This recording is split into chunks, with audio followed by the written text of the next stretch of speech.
Hello दोस्तों, कैसे हैं आप सब। हमारी कहानियाँ देखने के लिए हमारे चैनल को सब्सक्राइब कीजिए और हाँ, बेल आइकन दबाना मत भूलिएगा। 20 वर्षीय दिलीप कुमार एक मशहूर समाज सेवी थे। अभी वह दिल्ली स्टेशन पर ट्रेन से उतरे ही थे, तभी वहाँ पर 16 साल की लड़की जिसके कपड़े फटे हुए थे दिलीप कुमार के पास आई और बोली, साहब जी बड़ी भूख लगी है, सुबह से आज कुछ भी नहीं खाया है, कुछ पैसे दे दो। इतना कहकर उस लड़की ने आस्तीन से अपना दुपट्टा खींचा। वह 16 साल की गेरुआ रंग की नवयुवती थी। चेहरे पर मासूमियत, विवशता थी। जैसे तैसे बाल, गंदे शंदे कपड़े। दिलीप कुमार ने बड़े गौर से लड़की को देखा। उसके बड़े हुए हाथ ने उसके अंतर्मन को झिंझोर डाला। दिलीप कुमार ने बड़े ही सम्मान के साथ लड़की का दुपट्टा उसके कंधे पर डाल दिया। जिस उम्र में लड़कियां किताबों में डूबी रहती हैं, उस उम्र की कोई लड़की तन के बदले सरेआम पैसे मांगने लगे और उसके चेहरे पर ऐसे कोई भाव नहीं, केवल एक निरीह प्रतीत हो, तो ये बात कहीं न कहीं एक सामान्य मनुष्य को अचंभित कर देती है। अनायास ही वह पीड़ा का अनुभव करने लगता है अपने मनुष्यता होने पर। ठीक यही मनोदशा दिलीप कुमार की हुई। लड़की के चेहरे के भाव ऐसे उजागर हो रहे थे मानो वह किसी वस्तु के बदले पैसे मांग रही हो, और वह वस्तु कितनी कीमती है इस बात का उसे जरा भी भान ना हो। दिलीप कुमार ने उस लड़की को स्टेशन के बगल में एक रेस्टोरेंट था, उसमें ले जाकर भरपेट भोजन कराया। वह लड़की प्रसन्न हो गई, मानो उसे आज किसी देव का दर्शन हुए हो। धन्यवाद, इतना कहकर वह लड़की जाने लगी तो दिलीप कुमार ने उससे पूछा, तुम्हारा नाम क्या है? जी सोनम। ऐसा गलत काम क्यों करती हो आप? कौन सा गलत काम? यूं किसी के सामने अपना दुपट्टा उतारना ये गलत बात है। लेकिन मुझे तो इसी के बदले पैसे मिलते हैं, तभी तो दुपट्टा उतारती हूँ। दिलीप कुमार की बातें सोनम की समझ में नहीं आई। तुम्हें भोजन नहीं मिलता है क्या? और तुम्हारे माता पिता नहीं है क्या? नहीं, मेरे माता पिता नहीं है।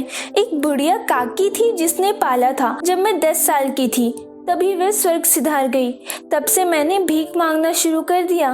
मुफ्त में कोई पैसे नहीं देते थे, पैसे के बदले मुझे दुपट्टा उतारने को कहते थे, तब से उतारने लगी। इतना कहकर सोनम दिलीप कुमार की तरफ देखने लगी। दिलीप कुमार सुनकर भौचक्का रह गए। एक लड़की अपनी अस्मत लूटने की दास्तां सुना रही है, मगर उसे इस बात का एहसास नहीं।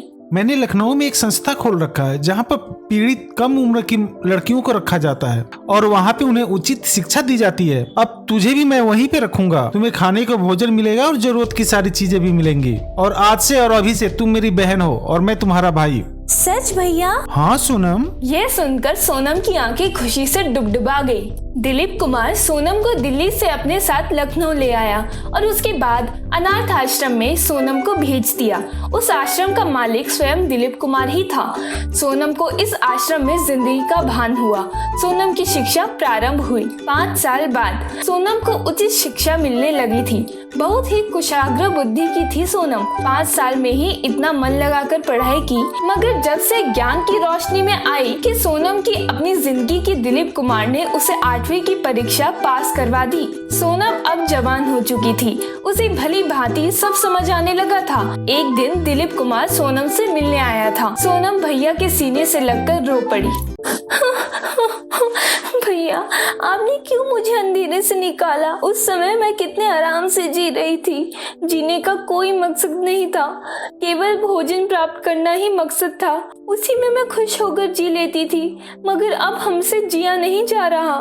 भैया, मैं किसी की नाजायज औलाद हूँ जिसने बेदर्दी से मुझे सड़कों पर छोड़ दिया था। मेरे अस्तित्व का कुछ पता ही नहीं है। फिर कैसे जीना, कैसी जिंदगी? उस पुराने जिंदगी को भूल जाओ, ये नई जिंदगी है। यहाँ से जीना प्रारंभ करो। माना कि मुश्किल है लेकिन नामुमकिन नहीं है बिल्कुल। सोनम, तुम्हें इस समाज को प्रेरणा देने के लिए जीना होगा। सोनम, तुमसे ये वादा है, मैं तुम्हारे माँ बाप को जरूर खोजूंगा। तुम्हें चिंता करने की कोई जरूरत नहीं है। भैया का प्यार पाकर सोनम मुस्कुरा उठी और फिर दिलीप कुमार भी प्रसन्न हो उठे। दिलीप कुमार अपनी बहन को आसमान में उड़ता देख प्रसन्न था, इसलिए सोनम ने अपना सब कुछ भुलाकर पढ़ाई पर ध्यान लगा दिया। कुछ सालों में सोनम पायलट बन गई। जब भी दिलीप कुमार को सोनम का वो भूलापन याद आता जब उसने अपने आस्तीन से दुपट्टा खींचा था, तो दिलीप कुमार की आंखें भर जाती थी। वह रो पड़ता था। दिलीप कुमार नारी का बहुत सम्मान करता था, इसलिए पीड़ित लड़कियों की मदद करने के लिए आश्रम खोल रखा था। दिलीप कुमार की माँ एक महान औरत थी, जिसने अपने पुत्र को सदा स्त्रियों का सम्मान करना सिखाया था। उसके मरणोपरांत दिलीप कुमार ने अपनी माँ की भावनाओं का सदा मान रखा। सोनम जब से पायलट बनी, जीने का बहाना मिल गया। सोनम की जिंदगी में अनुपम एक खुशबू के झोंके की तरह आया।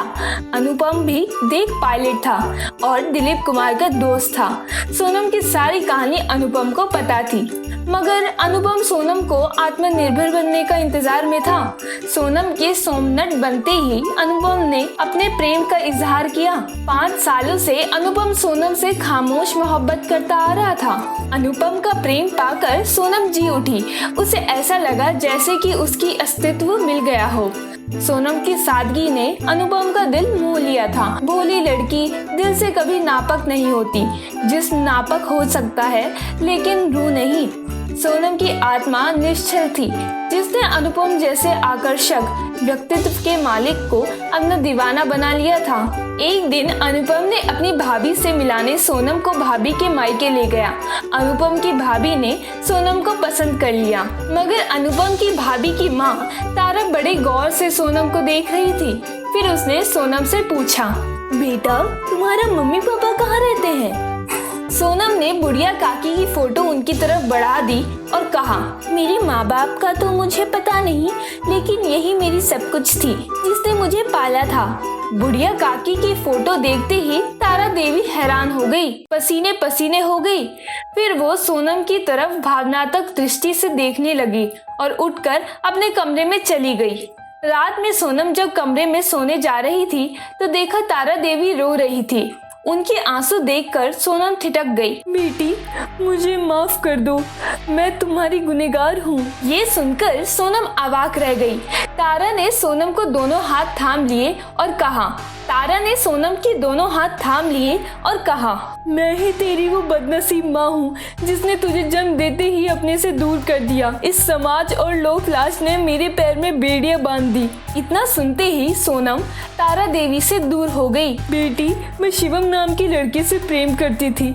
हमारा प्रेम अटूट था, इसलिए पता ही नहीं चला हमने कब अपनी सारी मर्यादाएं लांघ दी। जब एहसास हुआ तो मैंने शिवम पर शादी के लिए दबाव बनाया, लेकिन शिवम के माता पिता ने शादी से इनकार कर दिया। फलतः शिवम ने अपने माता पिता के लिए मेरा परित्याग कर दिया। आखिरी बार जब मैं शिवम से मिली थी तो कहा था, हमारे प्यार की निशानी मेरे पेट में पल रही है। शिवम ने कहा, उस निशानी को खत्म कर दो। मेरा दिल टूट चुका था, मगर फिर भी मैं अपनी संतान को मार कैसे सकती थी। मैंने अपने पेट में पल रहे संतान के साथ जीने का फैसला कर लिया था, लेकिन मेरे माता पिता ने मुझे मेरी बेटी होने का, मैंने अपनी संतान को जिंदा रखने के एवज में शादी करने को तैयार हो गई। इस प्रकार मैंने चलती ट्रेन में ही तुम्हें जन्म दिया था। फिर पापा ने एक स्टेशन पर तुझे एक बुढ़िया को सौंप दिया। कुछ पैसे देकर उस बुढ़िया की शक्ल देखी थी मैंने। जब मेरे बगल से तुम्हें उठाकर वह ले गई, मेरा कलेजा फटने लगा था। फिर मैं बेहोश हो गई।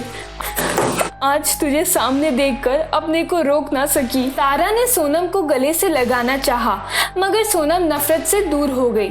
उसी समय सोनम अपने फ्लैट पर गई। अनुपम पूछता रह गया, लेकिन सोनम खामोश रही। अगले दिन सोनम अपने भाई दिलीप कुमार को बुलाया, उसे सारी बातें बताई। दिलीप कुमार ने सोनम को ढांढस दिया। सोनम रोती रही और सोचती रही, प्रेम का सहारा लेकर लोग जिंदगी से खेल लेते हैं, आखिर क्यों? उन्हें कोई हक नहीं था मेरे अस्तित्व को बदनाम करने का, मेरी जिंदगी से खेलने का। सोनम को अपने माता पिता से बहुत ही घृणा होने लगी थी। दिलीप कुमार जब तारा देवी से मिला तो सारी सच्चाई जानकर उसके पैरों तले से जमीन खिसक गई। सोनम की जिंदगी से खेलने वाले सोनम के पिता कोई और नहीं बल्कि दिलीप कुमार का पिता था। ये जानकर दिलीप कुमार को अपने पिता से नफरत होने लगी, जिसने सारी उम्र प्यार के लिए उसकी माँ को तरसाया था। दो हिस्से में बटा मर्द कभी किसी एक का नहीं होता है। यही हाल दिलीप कुमार के पिता का था, जो ना तारा का हो सका ना दिलीप कुमार की माँ का। दिलीप कुमार सोनम को अपने घर ले आया और अपने पिता से मिलवाया। पापा, इनसे मिलो, यही आपकी वो बेटी है जिसे आपने गर्भ में ही मारने का फरमान दे डाला था। दिलीप कुमार के पापा हतप्रभ रह गए। दिलीप कुमार के पिता ने अपनी बेटी सोनम की तरफ देखा और हाथ जोड़कर कहा, बेटी, मुझे माफ कर दो। सोनम ने नफरत से मुंह फेर लिया और कहा, आप जैसे लोग रिश्ते को तार तार करते हैं, क्या समझोगे रिश्ते का महत्व? आप जैसे पिता की बेटी कहलाने से बेहतर है अनाथ कहला। सोनम गुस्से से घर से निकल गई। उसके पीछे दिलीप कुमार भी अपने पिता के हर रिश्ते तोड़कर निकल आया। दिलीप कुमार के पिता शिवम ने कभी सोचा भी न था कि आगे चलकर ऐसा दिन भी देखना पड़ेगा। पछतावे के सिवा उनके पास कोई और रास्ता नहीं था। अनुपम को जब सारी बातें दिलीप कुमार ने बताई तो सोनम से मिलने वह आया। अनुपम को देखकर सोनम ने कहा, अनुपम, मुझे प्रेम शब्द से घृणा होती है। अब प्रेम ने मेरे अस्तित्व को छला है, क्या पता तुम भी मुझे छलो। ये सुनकर अनुपम ने कोई जवाब नहीं दिया, चुपचाप उठकर चला गया। शाम को दिलीप कुमार सोनम के पास आया शादी का जोड़ा लेकर और कहा, आज मेरी बहन की शादी है, अनुपम ने सारी व्यवस्था कर डाली है। शादी का जोड़ा पहनकर सोनम रुआसी हो गई। दिलीप कुमार ने बहन के सर पर प्यार से चपत लगाया। फिर कुछ ही घंटों में सोनम और अनुपम की शादी हो गई।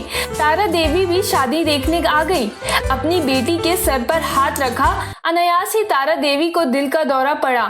सोनम माँ को तड़पते देख बेचैन हो गई। माँ, माँ, सोनम चिल्लाने लगी। तारा देवी की आंखों में खुशी की लहर थी।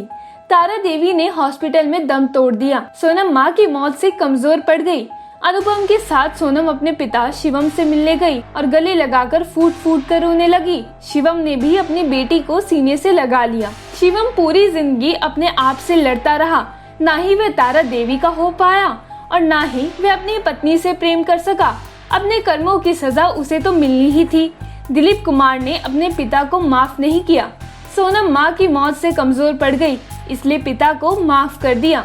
अनुपम को पाकर सोनम अपने अतीत के दुख को भूलने लगी। अनुपम के रूप में सोनम को नई जिंदगी मिल गई थी। दोस्तों, अगर आपको ये कहानी पसंद आई हो तो हमारे चैनल को सब्सक्राइब कर ले, बेल नोटिफिकेशन दबा ले और कमेंट करके जरूर बताएं कि आपको ये कहानी कैसी लगी। धन्यवाद।